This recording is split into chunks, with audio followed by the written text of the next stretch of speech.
La scène se passe du côté de la Côte d'Ivoire, là où un directeur régional a débarqué dans une école et les enfants étaient en train de chanter l'hymne national.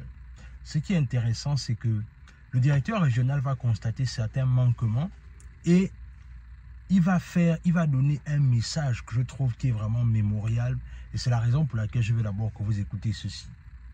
Si ce matin, deuxième lundi de la rentrée, je considère que les choses étaient déjà lancées depuis la semaine dernière par Madame le ministre de l'Éducation nationale et que les cours doivent avoir déjà commencé. Élèves, écoliers, la sonnerie de ce matin montre que les cours ont commencé, l'école a commencé. Vous devez venir à l'heure. Vous devez étudier vos leçons à la maison. Vous ne devez pas rentrer à la maison pour regarder la télévision. Vous devez donc lire beaucoup, faire vos exercices, étudier à la maison, et venir à l'heure à l'école. Et la remarque publique que je voulais faire, c'est que vous n'avez pas chanté de façon forte. Quand on chante pour la gloire de la Côte d'Ivoire, de son pays, on le fait avec force. On le fait avec amour. On le fait avec détermination. On le fait avec ses boyaux. Il faut chanter correctement, à haute voix. Il appartient donc au maître de leur apprendre cela. Que chaque élève comprenne le sens de l'hymne national. Que chaque élève sache ce qu'il dit, ce qu'il chante. Quel est le sens de l'hymne national? Pourquoi, quand on chante, tout le monde doit être au repos? Tout le monde doit être fixe. Même quand vous êtes en train de faire quelque chose, vous restez dans la même position. Il s'agit de chanter pour la grandeur de notre pays. Donc, monsieur le directeur, mesdames et messieurs, enseignants, il faut leur enseigner cela. Je voudrais donc ici demander que vous mettiez vos élèves justement au travail. Dès la semaine dernière déjà, cette école devait avoir été propre. Le mât où nous avons chanté, ce n'est pas propre. Monsieur le directeur, je ne suis pas fier de vous. Je ne peux pas comprendre qu'à cette heure-là, à la deuxième semaine, que ce mât-là des enfants entrent dans la broussaille pour chanter l'hymne national. Je ne peux pas comprendre cela, je ne peux pas accepter cela.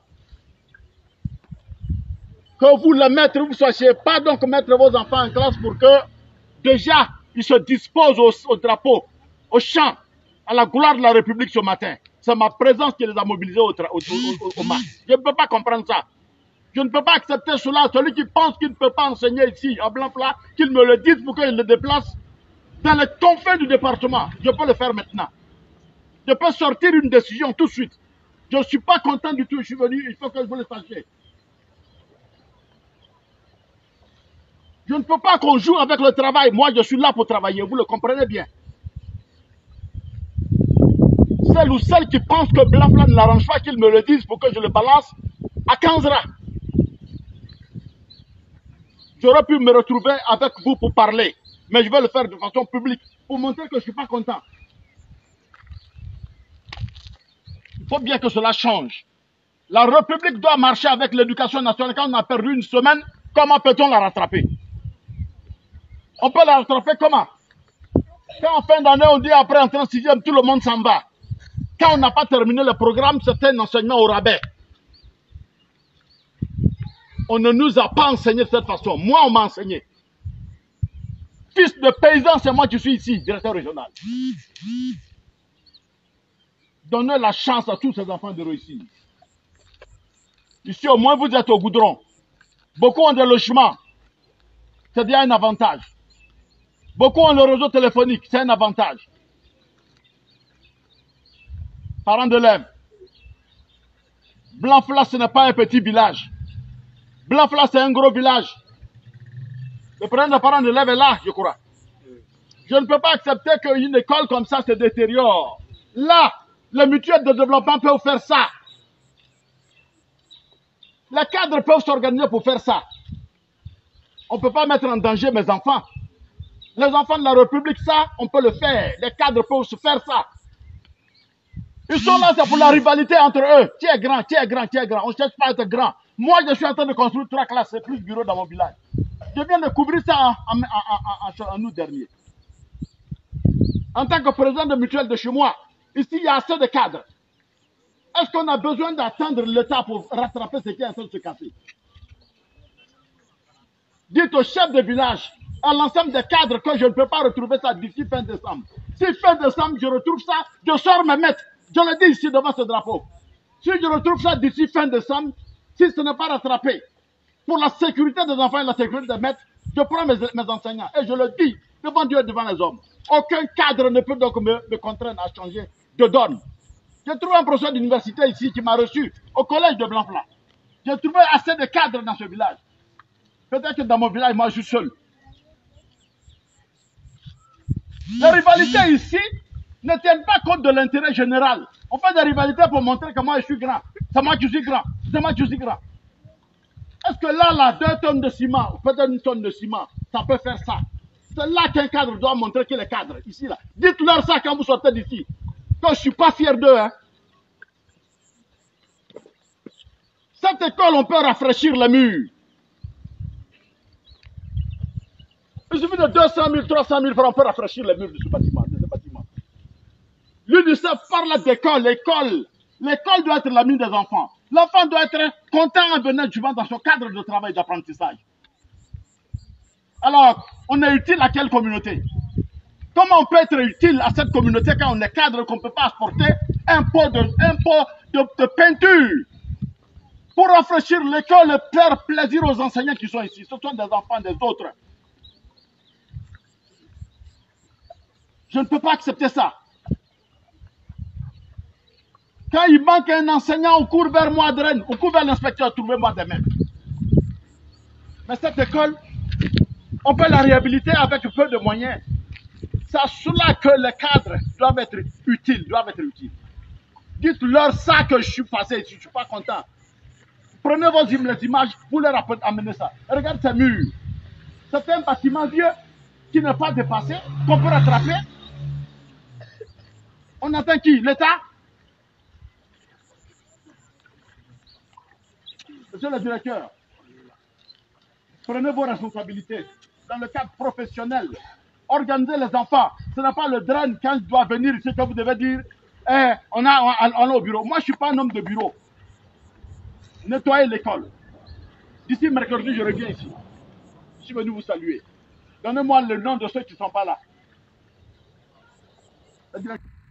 En vérité, ce qui se passe, c'est que le monsieur, en fait, a compris beaucoup de choses. Et on va essayer de résumer un tant soit peu ce qui ressort de cette vidéo. Ce qui ressort de cette vidéo, premièrement, c'est le fait que déjà, c'est l'importance de l'hymne national dans les écoles. Parce qu'en vérité, n'ayons pas peur de le dire. Quand un peuple est fier de qui il est, il va aller très loin. Aujourd'hui, tout le monde plébiscite les États-Unis. Mais en vérité, les États-Unis n'ont pas toujours été la première puissance qu'elle a été, en fait. Elle a été véritablement la première puissance qui elle est aujourd'hui par rapport au fait que les Américains, d'abord, savent qui ils sont et ils sont fiers de qui ils sont. La vérité, c'est quoi? C'est-à-dire que l'importance de l'hymne national, l'importance des couleurs du drapeau, c'est ce qui a fait des Américains ce qu'ils sont. Et c'est la raison pour laquelle vous allez voir, par exemple, aux États-Unis, vous allez voir, il y a les marques du genre là où c'est America, c'est-à-dire que c'est la marque, c'est les États-Unis avec leur drapeau, en fait, parce que les Américains ont compris la nécessité et l'urgence de d'abord développer la fierté de qui ils sont. Et ce qui est bien, c'est que nous également, en Afrique, dans certains pays africains, Et l'autre chose aussi que je trouve intéressant, que le monsieur l'a dit dans son discours, c'est le fait que il est important que les gens comprennent une bonne chose, c'est que l'État ne peut pas tout faire. Parce que nous, en Afrique, et la mentalité africaine, c'est ça en fait. C'est-à-dire, quand il y a un problème, c'est l'État qu'on doit aller voir. Quand il y a un problème, c'est l'État c'est l'État qui doit faire ceci, c'est l'État qui doit faire cela. Et ce que lui, le monsieur, le disait dans la vidéo, c'est que il est important également que, par exemple, dans une localité, là où, par exemple, il y a un problème, parfois aussi, l'État ne peut pas aller, mais parfois aussi, les cadres de la localité, par exemple les hauts fonctionnaires de la localité, peuvent en fait se mobiliser afin d'apporter des solutions aux problèmes locaux en fait. Le problème, c'est que chez nous en Afrique, l'État doit être responsable de tout. L'État est responsable de tout. Et ça ne peut pas marcher comme ça.